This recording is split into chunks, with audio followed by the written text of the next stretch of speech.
This is Your Homecoming with Cam Reddin on 2SSRFM 99.7. Good evening. This is fantastic. Oh, wow. Don't you love that? Leo Barry, you star. It is that time of the week where we talk sport with the host of Sideline Eyes from 7 to 9 on a Sunday night. Stewie Redman is on the phone. Stu, g'day, mate. How you going, champ? I tell you what, you can make me very happy if you play either some AC/DC or some Guns N' Roses between 6 and 7. It's always a winner, isn't it, mate? You can't go wrong, can you? Now, correct me if I'm wrong, but you're out Christmas shopping at the moment, aren't you? On my way home from Christmas shopping. Oh. I've done the deed. I'm happy. I've spent plenty of money. And that's the way. You got to do it that way. No hints for anyone? No surprises? No? Not giving anything away? Yeah, there will be a few surprises for some people. I forgot to get their present. Oh, well, it's the thought that counts, isn't it? You thought about getting their present, you know. Exactly. What better could they have than me personally? Couldn't agree more. Now, Stewie, let's talk very quickly about the cricket, mate. The Windies at the moment, as I speak, are 6 for 152. This is perhaps the most disappointing Test series I have ever seen. Looks like they're going to go with something like a 400-run deficit for the first innings. We were talking a couple of weeks ago. We thought New Zealand might be a bit disappointing. This is borderline disgraceful.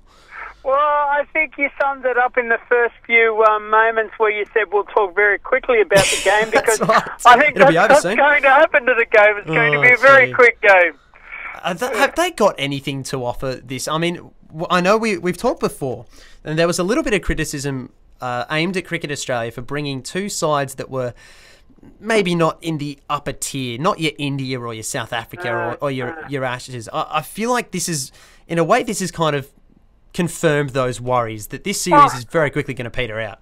Well, I think James Sutherland tried to breach that subject today when he was talking with the media, talking about how they have a 5-year plan and everything has to be organised 5 years in advance. And if he had known the situation, well, perhaps they could have best resolved the situation. But I guess Cricket Australia are between a rock and a hard place where they're trying to encourage nations to get better. If they don't encourage those nations by playing more cricket against them, then those nations are just going to get worse. I guess the big controversy has been is the fact that a lot of the best West Indies players are in Australia at the moment, but they're not playing Test cricket. I mean, gee, why would you want to go to the Test match at this stage? The Big Bash has got all their great players. It's got some of Australia's greatest players and most entertaining to watch. Some of the world we've had.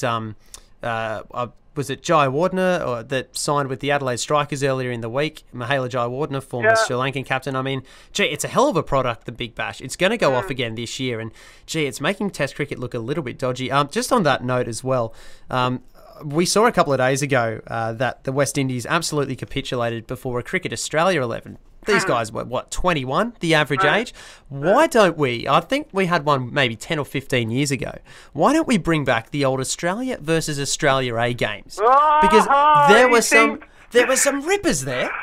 Oh, you had to go there, did you? There were some rippers, and when we've got, if the best we can dig up is this Windies touring team, why don't we give the next tier guys who are going to be playing Tests in a couple of years, Nick Maddinson, that type. You're going to get Ricky Ponting crying crocodile tears again about how the Australian public are booing their national side. Oh mate. Oh, look, I think there's something to it.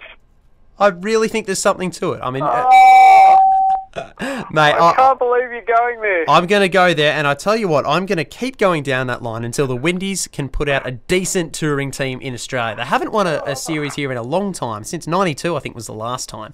So I tell you what... I remember that. Yeah, that's I remember Curtly Ambrose absolutely running through us. But, that's right. So put something decent out, or we're going to the state grade. Now, mate, just quickly, surfing. What's going on there?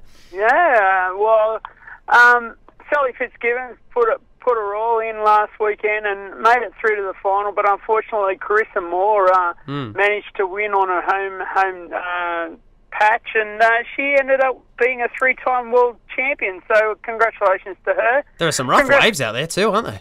Yeah, well, absolutely, and congratulations to Mick Fanning too, who won the last leg of the Triple Crown over in Hawaii, the lead up to the last round of the World Surf League Championship, which he is currently leading.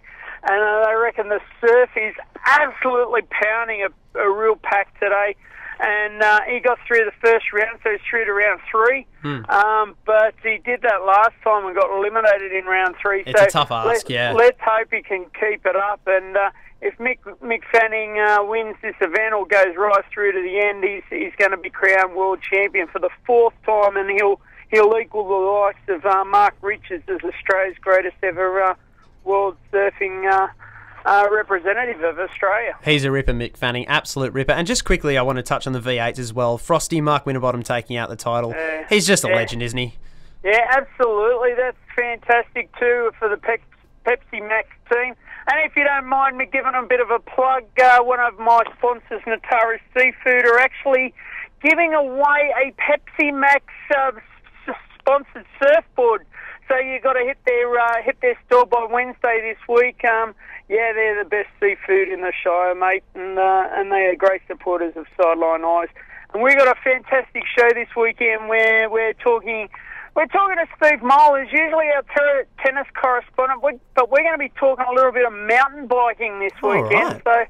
So it should be a fascinating program. We'll be talking a bit of surfing, bit of cricket, bit of A-League. See if the supporters might turn up for a game this weekend. Who knows? Yeah, fingers crossed. It'd be good for a change, I reckon.